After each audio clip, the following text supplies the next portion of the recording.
Kia ora. I'm Nicola, the writer and performer of the solo play She Danced on a Friday.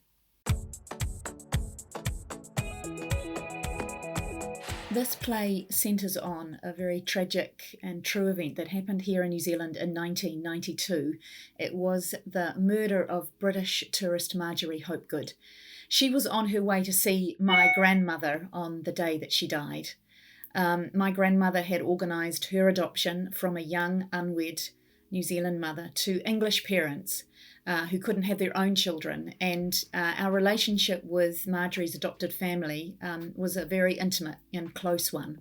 And so when Marjorie was murdered, it left an enormous amount of unanswered questions for my grandparents and for my parents and our family. We wondered why she was suddenly coming home at the age of 31, whether or not she was trying to find her birth parents, and if she was, who were they and what were their story?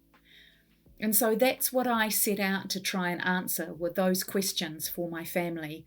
25 years had passed, and that meant that there was a lot of water under the bridge. And the first thing that I needed to do was find the right people to talk to so that I could try and understand that story. So I spent about 6 months in a research phase, really, trying to identify the key people that had been involved in Marjorie's story, working out who her birth parents were, what were their story, not only what was their story in the making of Marjorie, their child, but what was their story after she died.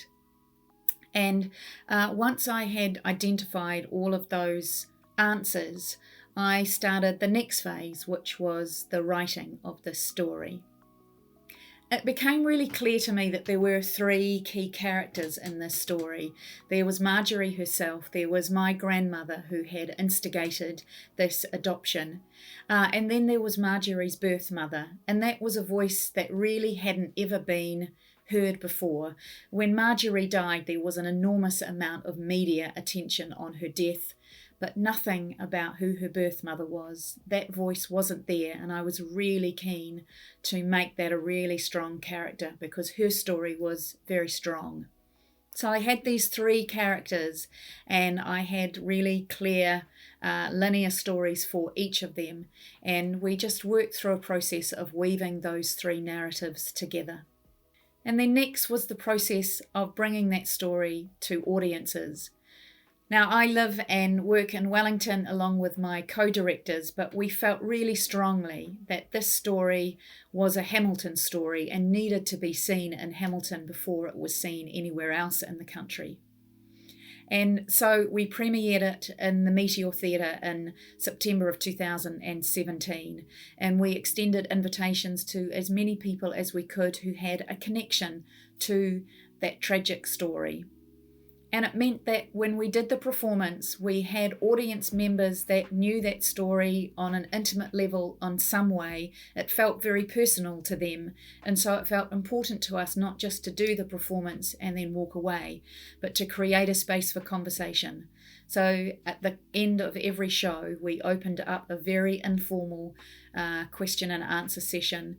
And we had members of Marjorie's birth family, and we had detectives and police officers who had worked on the case. We had people from the prisons who had been involved in the incarceration of the offender. And we just had members of the public who really strongly remembered that story.